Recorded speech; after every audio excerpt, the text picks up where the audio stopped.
Hai teman-teman, apa kabar semuanya? Semoga kita sehat ya. Sehat hati, pikiran, dan juga fisiknya. Amin. Hari ini aku mau sharing lagi kegiatan harianku. Di sini juga aku sambil mau jawab pertanyaan yang sepertinya pertanyaan itu berulang di beberapa video aku gitu, teman-teman. Dan jawabanku juga hampir mirip gitu ya, karena pertanyaannya itu hampir-hampir sama gitu teman-teman. Contoh pertanyaannya itu kurang lebih seperti ini teman-teman. Kalau misalnya mengalami sensasi, banyak sensasi yang disebutkannya itu ya, misalnya tenggorokan terasa mengganjal, terasa panas, kemudian dada terasa panas atau ada sensasi terbakar, dan napas ngos-ngosan, apalagi ya, pokoknya hampir yang disebutkan itu sensasi dari asam lambungnya dan sensasi dari kecemasannya gitu teman-teman. Kemudian pertanyaannya, apa yang harus dilakukan gitu, bagaimana solusinya, bagaimana cara menyembuhkannya.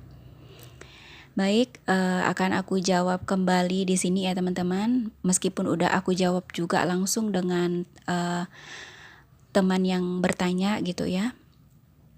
Semoga jawabanku ini nantinya bisa bermanfaat gitu teman-teman. Dan ini aku menjawabnya itu bukan sesuai pengalaman orang lain ataupun dari apa yang aku lihat, aku baca, atau aku dengar gitu teman-teman. Ini benar-benar dari pengalamanku pribadi gitu ya. Dan aku juga berbicara seperti ini, menjawab pertanyaan teman-teman, bukan karena misalnya aku berprofesi sebagai seorang tenaga medis atau orang yang tahu gitu ya teman-teman. Aku menjawabnya ini memang aku sebagai seorang yang dulunya pernah mengalami sakit lambung, bahkan GERD gitu ya. Kemudian aku pernah mengalami kecemasan, kepanikan gitu teman-teman.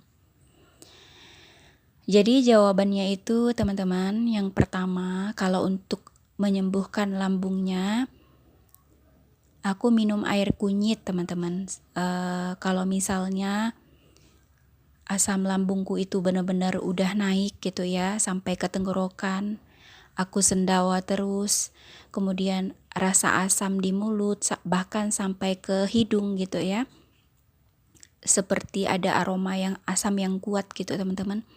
Kemudian kadang aku muntah gitu ya, terus mual-mual terus, dan bahkan aku mengalami sensasi seperti terbakar di tenggorokan dan di bagian dada gitu teman-teman. Rasanya itu panas seperti terbakar, kemudian mengganjal gitu ya. Itu salah satu, itu beberapa sensasi yang aku rasakan seperti itu. Aku biasanya langsung minum air kunyit teman-teman. Itu menandakan bahwa gas lambungku itu sangat banyak sekali gitu ya produksinya.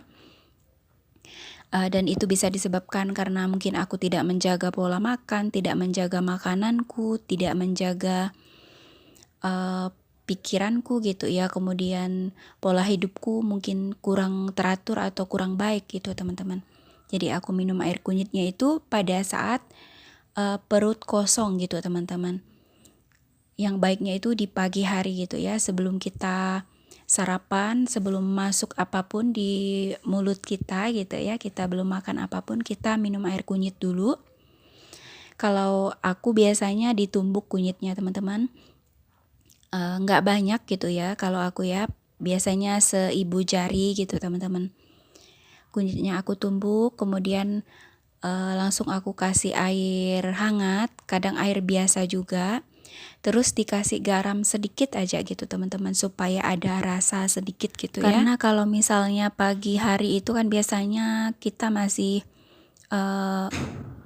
perut kita masih kosong gitu ya, kadang kita juga nggak pengen makan apa-apa gitu teman-teman kalau masih baru bangun tidur gitu ya, bahkan bisa mual gitu. Jadi aku kasih garam sedikit gitu teman-teman, dan ampasnya itu juga langsung aku minum gitu teman-teman, karena aku tumbuknya itu sampai halus gitu ya.